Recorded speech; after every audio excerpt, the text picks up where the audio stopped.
stranger with a dark coat at 7-Eleven. It was around 11:45 p.m., and I had just finished an overtime shift. Exhausted and starving, I decided to drop by the nearest 7-Eleven to grab something to eat before heading home. The streets were unusually quiet, but the dim glow of the convenience store sign made me feel a bit more at ease. The store was empty except for me and a lone cashier. The fluorescent lights flickered slightly, casting eerie shadows along the aisles. I made my way to the sandwiches section and grabbed a bottle of water on the way back to the counter. That's when I noticed someone standing at the far end of the store, near the entrance. The man was tall and wore a dark coat, with his head slightly tilted down, making it difficult to see his face clearly. He didn't move, just stood there silently, as if waiting for something. I felt a chill creep up my spine. Trying to brush it off as my imagination, I quickly paid for my food and gave the cashier a polite nod before heading out. But the moment I stepped outside, I realized something strange. The man who had been standing inside wasn't there anymore. I turned to glance back through the store's window, but there was no sign of him. I figured he might have left through the other exit while I wasn't paying attention, so I started walking toward home, taking my usual route through a small, dimly lit park. I was about halfway through when I heard footsteps behind me. They were slow and steady, matching my pace perfectly. I didn't want to turn around. I told myself it was probably just another late-night passerby heading home, just like me. But the steps didn't fade away. They stayed close, uncomfortably close. My heart pounded faster, and I felt my breath quicken. Summoning some courage, I glanced over my shoulder. No one was there. I picked up my pace, walking faster, but the footsteps returned, this time louder, faster, and echoing around me. They sounded like they were right behind me. I turned around again, this time with more urgency. And that's when I saw him. It was the man from the store, standing just a few feet away. His head was still tilted downward, his face obscured by the shadow of his coat. His body was unnaturally still, and his presence felt wrong, like he didn't belong there. "What do you want?" I asked, trying to sound braver than I felt. He didn't respond. Instead, he slowly raised his hand and pointed directly at me. His fingers were unnaturally long, bony, and pale. That's when I noticed something even more disturbing. His feet weren't touching the ground. He was hovering just an inch above it. I didn't wait to see what would happen next. I turned around and sprinted as fast as I could, not daring to look back. I didn't stop until I reached my apartment building, panting and drenched in cold sweat. I fumbled with my keys, unlocked the door, and slammed it shut behind me. Once inside, I double-checked the locks and sat on the floor, trying to calm myself down. I thought I was safe, until I glanced out the window. There, standing under the streetlight across the road, was the same man. His head was still tilted down, his figure motionless, but this time he slowly turned his head upward, revealing a face that wasn't human. His eyes were completely black, and his mouth stretched into an impossibly wide grin. I shut the curtains immediately, heart racing. I didn't sleep that night, and for days afterward, I avoided walking home alone. I even stopped going to that 7-Eleven. But what truly haunts me to this day is the fact that sometimes late at night, when everything is quiet, I can still hear footsteps outside my window. Slow, steady, and perfectly in sync with my heartbeat. The Stranger in the Elevator by Jake. My name's Jake. This happened about 6 months ago, and even now, it still creeps me out. I work late hours downtown, so though getting home around 1 or 2 a.m. is pretty normal, that night was no different. I was exhausted, my feet were aching, and all I wanted to do was crash into bed. The streets were quiet when I stepped off the bus. A cold breeze rattled through the empty sidewalks, making me zip up my jacket. My apartment building wasn't fancy, just a standard high-rise with a flickering lobby light that the landlord always forgot to fix. I pulled open the glass door and stepped inside, the warmth of the lobby hitting me instantly. The elevator was waiting, doors already open, as if it knew I was coming. I walked in and hit the button for my floor. Just as the doors began to close, a hand shot through the gap, forcing them open again. A man stepped inside. He wore a black coat, long enough that it almost touched his shoes, and carried a briefcase. He didn't say a word, just gave me a brief nod before standing in the middle of the elevator. His posture was stiff, his face partially obscured by the collar of his coat. At first, I didn't think much of it. Late-night elevator rides were common in a building like mine. But then I noticed something strange. He never pressed a button. I glanced at the panel. Every floor button was unlit except mine. I felt a tiny spike of unease. Maybe he lived on my floor. Maybe he was just lost in thought. But something about his stillness, his silence, made my stomach tighten. The elevator climbed past the 3rd floor, then the 4th. Halfway up, the lights flickered and the entire thing jolted to a stop. For a few seconds, the darkness swallowed us. Then the emergency bulb kicked in, bathing the small space in a dim, yellow glow. I swallowed the lump in my throat and pressed the emergency call button. A crackling voice came through. Looks like a minor malfunction. We'll have you moving again soon. I exhaled in relief. Just a small glitch. Nothing serious.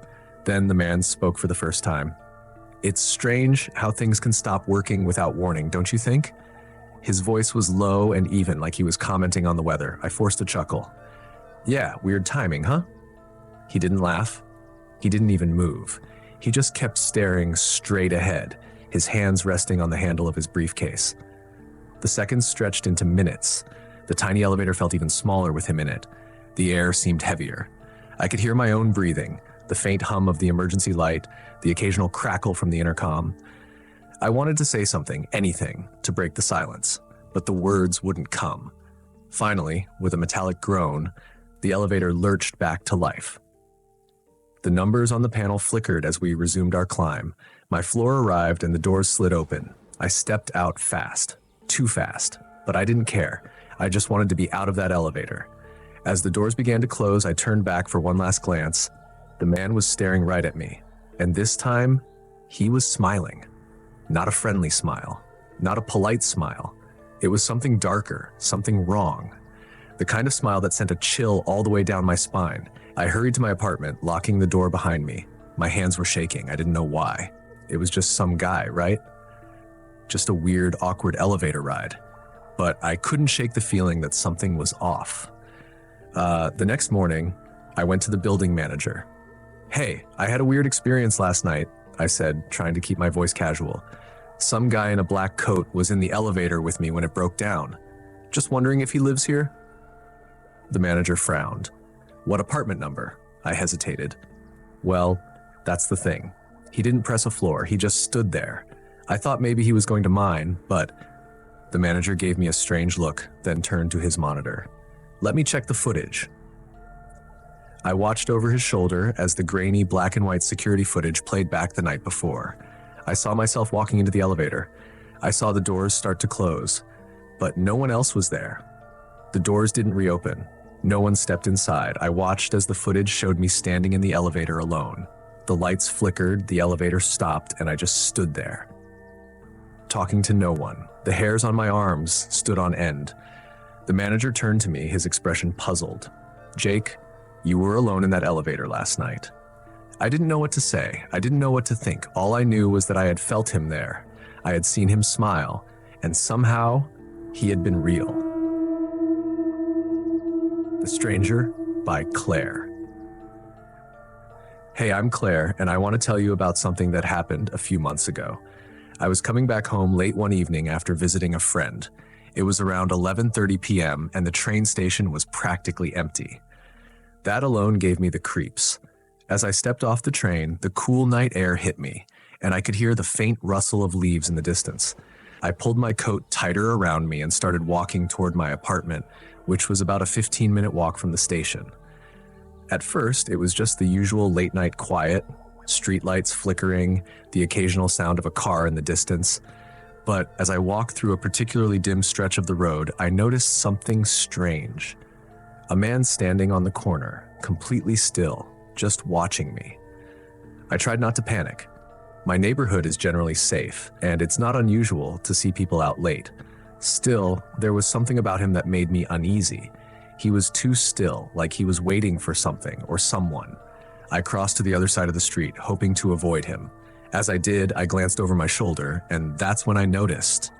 He started moving, not running, not even walking fast, just a slow, deliberate pace, like he was in no hurry at all.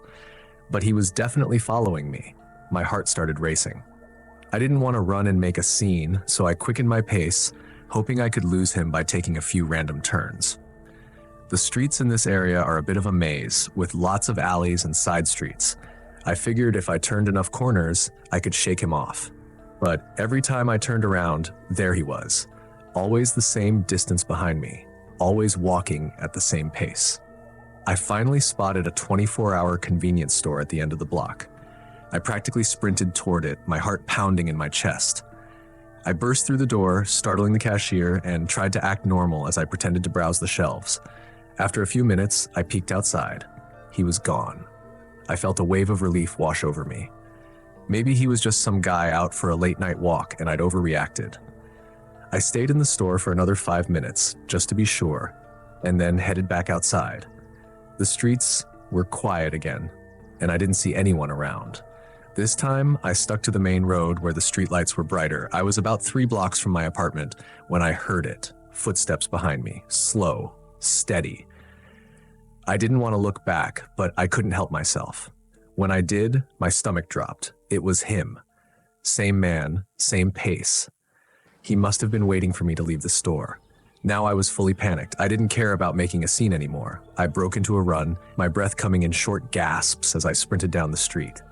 My apartment was so close, but it felt like miles. Finally, I reached my building, fumbling with my keys as I tried to unlock the front door. My hands were shaking so badly, I almost dropped them. Just as I managed to get the door open, I glanced back one last time. He was standing across the street, completely still, just watching me again. And then he smiled. Not a friendly smile, but something cold, like he knew he'd gotten to me. I slammed the door shut and locked it, my heart still racing. I didn't sleep that night. I kept looking out the window, half expecting him to be standing there again. The next morning, I checked the street. There was no sign of him, and I haven't seen him since. But sometimes, late at night when I walk home from the train station, I still feel like someone's watching me.